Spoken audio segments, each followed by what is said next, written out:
रहूं कृष्ण आसक्त,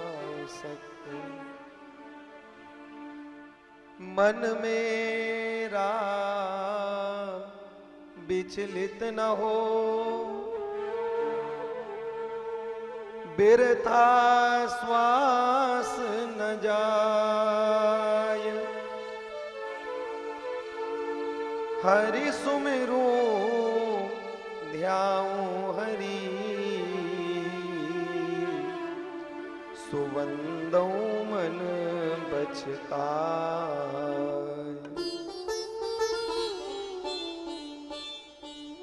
संत संग दीजे प्रभु, सेवा करूं सप्रेम, ऐसी भिक्षा दीजिए, ये संत दास के छे। संत सरल चित जगत हित, जान स्वभाव स्नेह, बाल विनय सुन कर कृपा, श्री राम चरण रति दे।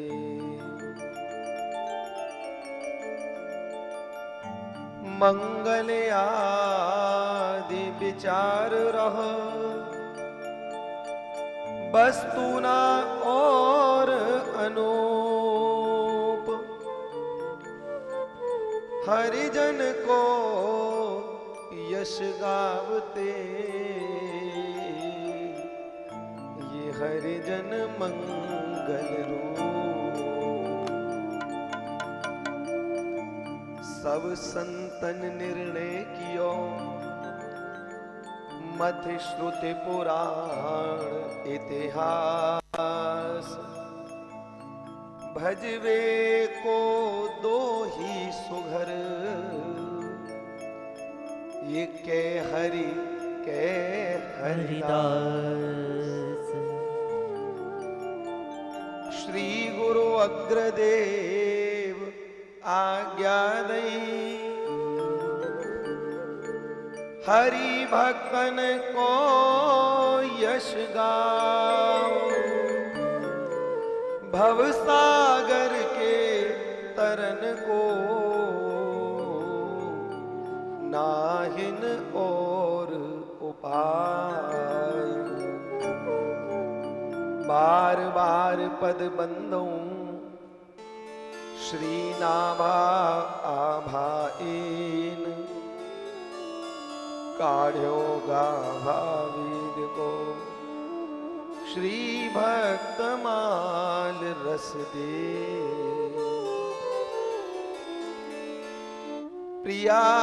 प्रियादास जू के चरण, बंदों बारंबार,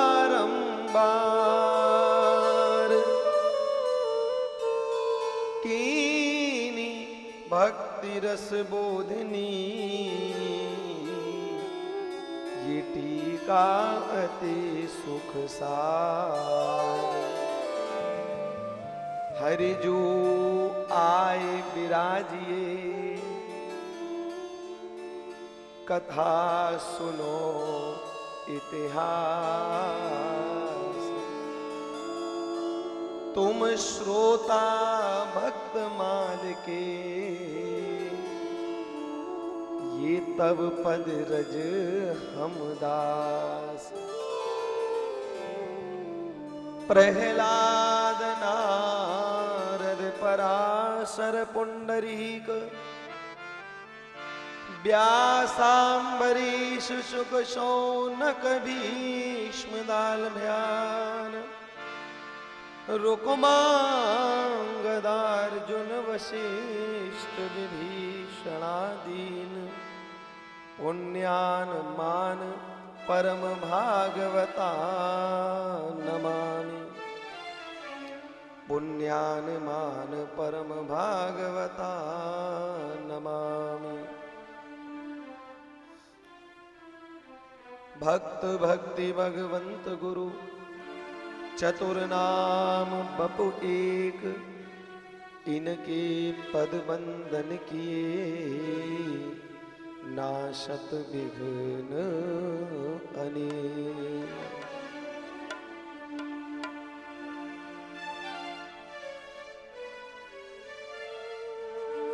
गुरुर्ब्रह्मा गुरुर्विष्णु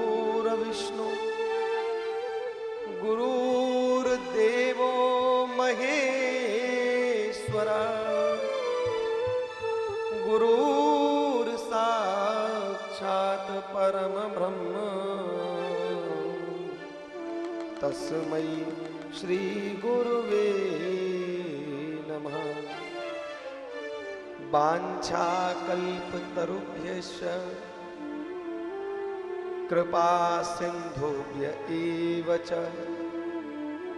पतितानां पावनेभ्यो वैष्णवेभ्यो नमो नमः। वैष्णवेभ्यो नमो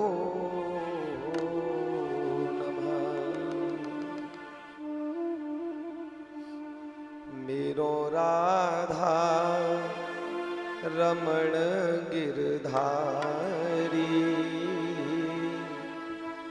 गिरधारी श्याम बनवारी।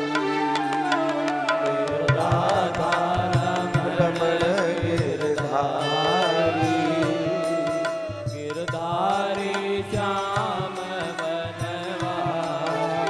बनवारी। मेरो राधा रमण गिरधारी, गिरधारी श्याम बनवारी। मेरो राधा रमण गिरधारी, गिरधारी श्याम बनवारी। मेरो राधा रमण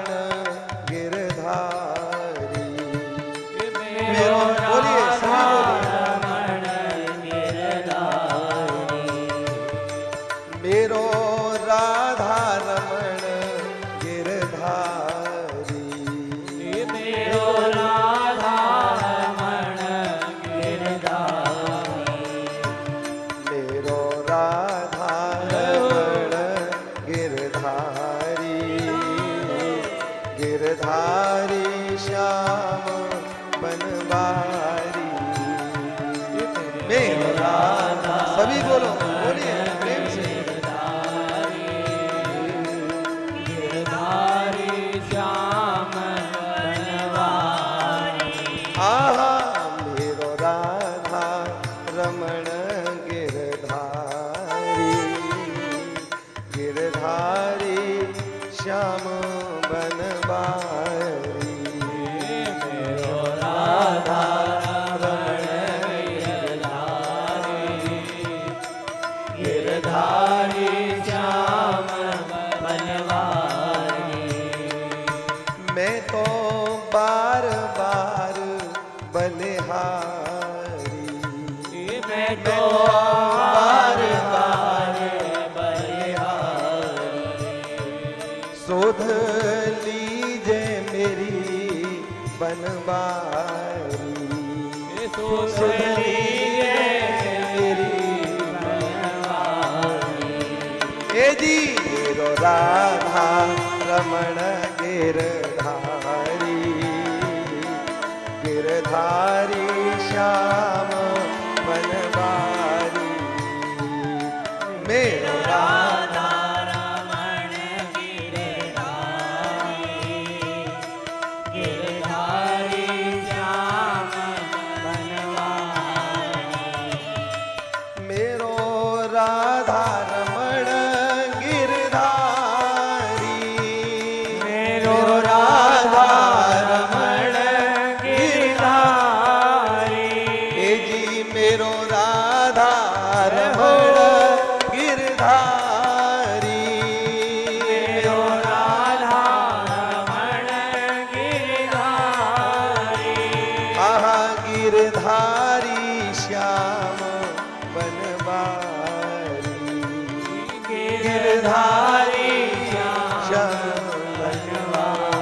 भजो मेरो राधा रमण गिरधारी गिरधारी श्याम बनवारी मेरो राधा रमण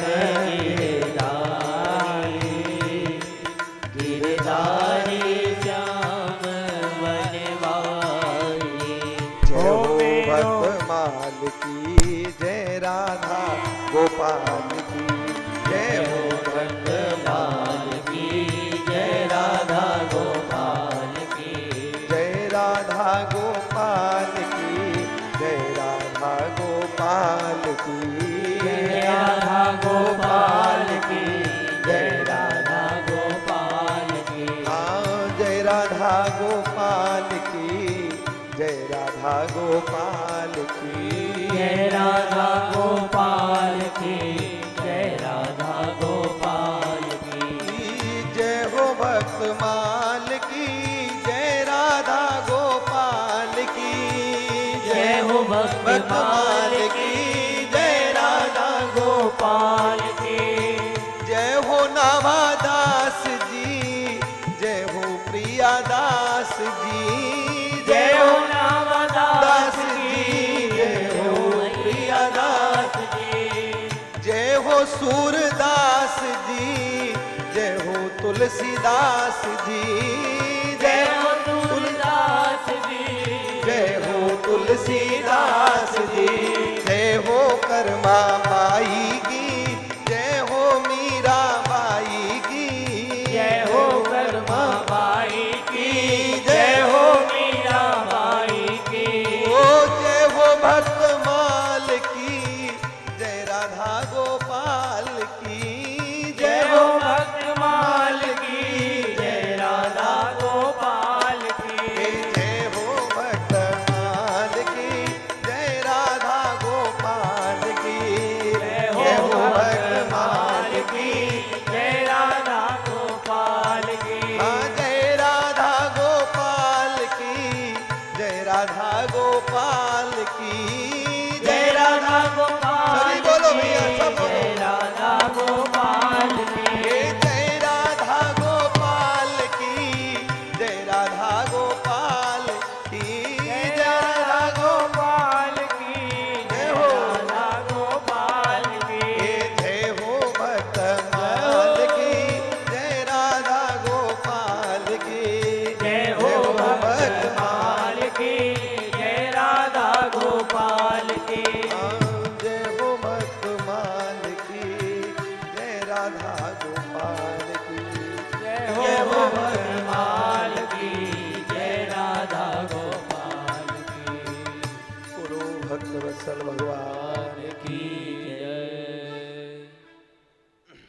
नाथ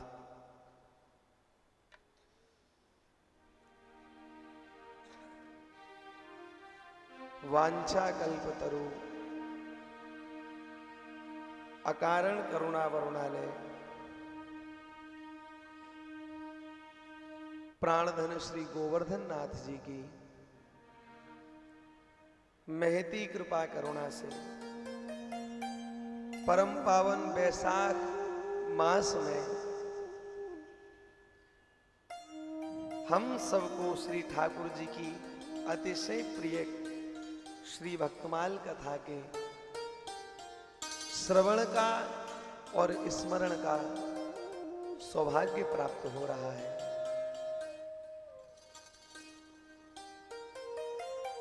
श्री गोवर्धन नाथ जो साक्षात व्यासपीठ पर विराज रहे हैं, आपके पाद कल्प वृक्ष की छाया परम रसिक वैष्णव संतों का दर्शन कथा के आनंद को और बढ़ा रहा है। सीटी थोड़ा सा ठीक है। कथा के आनंद को और बढ़ा रहा है। ये आनंद लगातार 2 दिन से हम सब प्राप्त कर रहे हैं और आज कथा का तृतीय दिवस है। और विशेष बात तो आज ये है कि जो कथा है, जो आज की कथा है, महाराज श्री जानकी जी के प्राकट्य के दिवस इस तृतीय दिन की कथा को गौरव प्राप्त हो रहा है।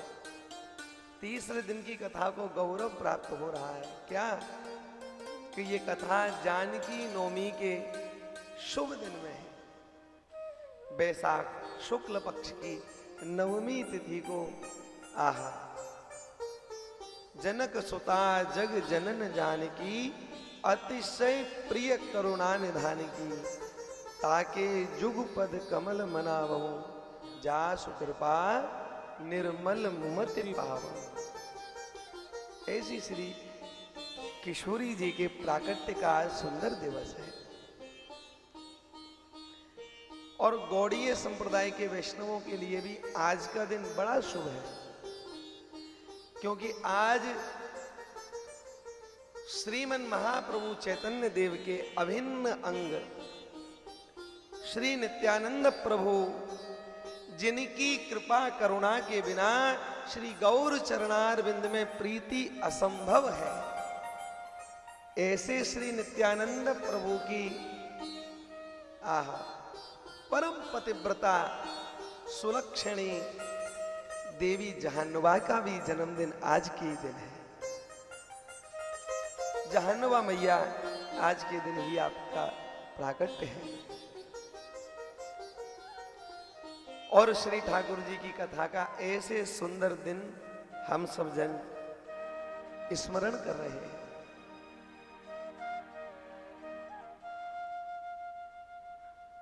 दो दिन से लगातार खूब संतों का दर्शन सबको हो रहा था।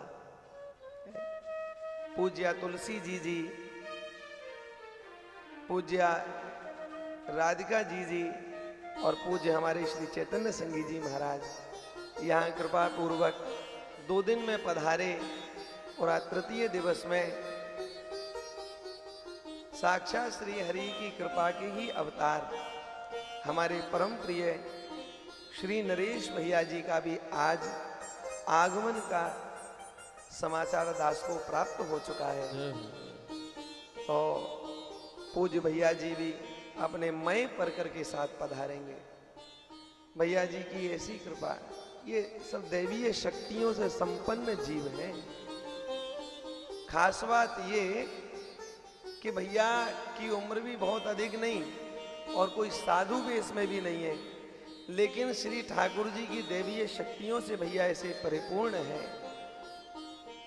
कि आपने अपने प्रयासों के द्वारा और भगवत कृपा के द्वारा एक नहीं ऐसे सैकड़ों सैकड़ों युवाओं को भगवत चरणार बिंदों के सम्मुख कर दिया।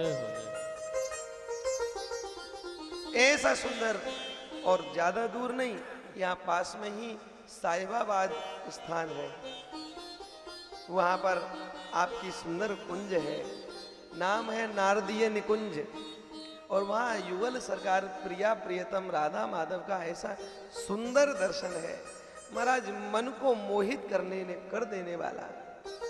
जो गोपियां कह रही है ना, साक्षात मनमथ मनमोहनम, ऐसे मनमथ मोहन वहां विराज रहे हैं। परम करुणामयी श्री जी विराज रही हैं। बड़ा सुंदर वातावरण हमारा। संध्या के समय आप जावें आरती के लिए तो वहां एक नहीं ऐसे सैकड़ों बालक उछल उछल करके कीर्तन करते हुए दिखाई देंगे। सबके शिखा होगी, तिलक होगा, गले में कंठी होगी और शुद्ध सात्विकी वस्त्रों को पहने हुए होंगे। तो ऐसे सब युवा वर्ग के जो संकीर्तनकार हैं वो सब पधारेंगे, भैया भी पधारेंगे। उन जो युवा परकर के द्वारा हम सब जन कीर्तन का आनंद लेंगे। 7 बजे तक कथा रहेगी, उसके उपरांत पूज्य भैया का भी उद्बोधन और उनका भी आशीर्वाद लेंगे और फिर उसके बाद बधाई उत्सव का आनंद लेंगे। श्री जी की बधाई, श्री जानकी जी की बधाई और ये भैया लोगों का खूब आनंद से नृत्य आपको सबको दर्शन करने के लिए मिलेगा। और दास की तो आप सबके चरणों में प्रार्थना है कि केवल भैया लोग ही कीर्तन करें और नृत्य करें, ऐसा नहीं। आज साक्षात श्री जानकी जी पराम्बा शक्ति का आज प्राकट्य है, तो केवल भैया लोग ही नहीं, माता लोग भी खूब आज आनंद से उस उत्सव को मनावें। आप कहोगे भैया जी हम उत्सव क्यों मनाएं, हम तो नातेदार रिश्तेदारों के ब्याह में नाचेंगे, किसी नातेदार रिश्तेदार के यहाँ छोरा छोरी होंगे उसमें नाचेंगे, हम कीर्तन में क्यों नाचें? तो सुनिए बड़ा ध्यान से, देखो हम उस लोक के जितने महापुरुष हैं, महान देवियां हैं, उनका जन्मोत्सव या विवाह महोत्सव या कोई भी उत्सव हो, अगर इस पृथ्वी पर बड़े हर्ष और उत्साह के साथ मनाते हैं तो ध्यान दीजिए, हम सबके जन्मदिन या विवाह या कोई भी अन्य उत्सव हो, वो देवता भी अपने लोक में हमारे उत्सवों को मनाते हैं। हमारे सबके उत्सव, हमारा जन्मदिन ठाकुर जी मनाते हैं। इसका प्रत्यक्ष प्रमाण मिलता है। महाराज आज से 500 वर्ष पूर्व गोवर्धन जतिपुरा में श्री गोवर्धन नाथ जी श्री श्रीनाथ जी विराजते थे, जो आज उदयपुर में विराजमान है। ए माता जी अब ये से ठाकुर जी को मत लगाना, अपने लगा लो। हाँ बस। तो श्री श्रीनाथ जी का जन्मोत्सव या कोई भी उत्सव कौन मनाते थे? महाराज इनका सुंदर उत्सव गोसाई श्री विट्ठलनाथ जी मनाते थे। एक दिन श्री गोसाई विट्ठलनाथ जी किसी कार्यवशात श्री गोकुल धाम के लिए पधारे। जब गोकुल पधारे तो अनायास ही प्रातःकाल मंगला के समय में ही श्री ठाकुर जी बोल पड़े। श्री विग्रह में से आवाज आने लगी। उस समय श्री कुंभन दास जी महाराज, सद्दू पांडे और एक रामदास जी भीतरिया, ये 3 जन वहां विराजमान थे। तो ठाकुर जी बोले कि आज तो भैया एक सुंदर दिन है, बड़ो सुंदर उत्सव को दिन है। तो पूछा महाराज कहाँ उत्सव है आज? ठाकुर जी से पूछा तो ठाकुर जी बोले कि आज तो हमारे परम प्रिय गोसाई जी को जन्मदिन है। आह गदगद हो गए सब सुन करके, वाह गोसाई जी को जन्मदिन है। जय जय, आपकी क्या इच्छा है? बोले इच्छा ये है कि गोसाई जी हमारे समस्त उत्सवों को मनाते हैं, तो आज हम भी श्री गोसाई जी का जन्म महोत्सव मनाएंगे। जय हो जय हो। ठाकुर जी जन्म महोत्सव मना रहे हैं। प्रत्यक्ष में इस कलिकाल की ही बात है, बहुत पुरानी बात नहीं है।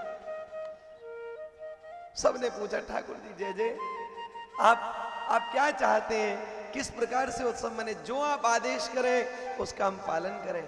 ठाकुर जी बोले आज तो सुंदर जलेबी को भोग लगना चाहिए। आहा, सबके हृदय में उत्साह बन गया। वाह, श्री श्रीनाथ जी मुख से बोल करके कह रहे हैं कि आज मैं जलेबी पाऊंगा, जलेबी का भोग लगे। महाराज भक्त लोगों ने तोरण द्वार बधाए, कलश धराए, बंधनवार बधाई, जय जय, ये सब तो उपलब्ध था। लेकिन कोठार भंडार की चाबी या सुरक्षा श्री गोसाई विट्ठलनाथ जी के सुपुर्द ही रहती थी। अब सामग्री कैसे आवे? ठाकुर जी जीवना चाह रहे जलेबी, और जलेबी की सामग्री कहां से आवे? तो श्री सद्दू पांडे ने हाथ उठा करके कहा भैया हम दही और आलू की व्यवस्था कर देंगे। रामदास जी भीतरिया बोले कि हम शक्कर की अर्थात बूरा की व्यवस्था, बूरा उस समय चीनी प्राय नहीं चलती थी, बूरा की व्यवस्था कर देंगे, या मिश्री भी पहले डाली जाती थी, मिश्री की व्यवस्था कर देंगे। आहा, ऐसा कहा। अब महाराज ये 2 तो जरूरी है, लेकिन तीसरी चीज इससे भी ज्यादा जरूरी है। क्या है? घी। ये सब वस्तु उपलब्ध है, या घी नहीं है तो कहां से बनेगी? अब घी कहां से आवे? तो उस समय श्री कुंभन दास जी ने हाथ उठा करके कहा भैया घी की सेवा ये दास करेगा। ऐसा जब कहा तो बाकी के जो दोनों जन थे, कुछ वैष्णव भी वहां विराजमान थे, आश्चर्य से श्री कुंभनदास जी का मुख देखने लगे। अरे कुंभनदास जी और घी की व्यवस्था करेंगे, क्यों? आश्चर्य क्यों हुआ? क्योंकि वो जानते थे कि ये कुंभनदास वो कुंभनदास हैं जिनको श्री हरि की भक्ति इतनी भाती है कि इनके यहाँ सुबह अगर भोजन बन गया और शाम को बने ना बने कोई पता नहीं है। इतनी गरीबी की स्थिति, सुबह बन गया और शाम को बने या नहीं बने, और वो कह रहे हैं कि हम देसी गैया का घी ला करके देंगे और ठाकुर जी का उत्सव हो। तो आश्चर्य की बात है या नहीं? कोई गरीब बिल्कुल जिसके यहाँ शाम की रोटी का पता नहीं, और वो अचानक में कहे हम घी की व्यवस्था करेंगे। भैया कहाँ डकैती डालोगे, कहाँ से लाओगे? कुंभनदास जी ने कही बस हमारे प्यारे प्रियतम श्याम सुंदर कह रहे हैं, इनकी प्रसन्नता के लिए तो हम अपने तन मन प्राणों को न्यौछावर, प्राण न्यौछावर कर सकते हैं साहब, ये तो छोटे से घी की बात है। कुंभनदास जी दौड़ करके गए और जाकर के महाराज एक पड़िया और एक पड्डा, हमारे ब्रज भाषा में पड़िया पड्डा उनको कहते हैं, एक भैंस और भैंस आई, इनके बच्चे हैं, एक पड़िया और एक पड्डा थे महाराज। इनको लिया और बाजार में बेच दिया। एकमात्र जो थोड़ी बहुत आय का भी साधन थे उनको बेच दिए, और बेच करके महाराज घी खरीद करके ले आए और ला करके दिया। चकाचक महाराज जलेबियां बनी। आहा, क्यों ना ठाकुर जी क्यों ना प्रेम से पावे। भैया वो जलेबियां किसी साधारण, किसी की उल्टी सीधी कमाई की नहीं थी। आहा, उनमें अपार प्रेम, अपार समर्पण भरा हुआ है। देखो देखो, अनुकूल परिस्थिति में तो सब जन दान पुण्य और ये अच्छे कर्म इत्यादि करते हैं, लेकिन प्राय प्रतिकूल परिस्थिति में जो करे वो श्री ठाकुर जी को परम आकर्षित कर देता है। परम आकर्षित, आकर्षण का विषय और क्या? हम आपको एक विशेष बात बतावें।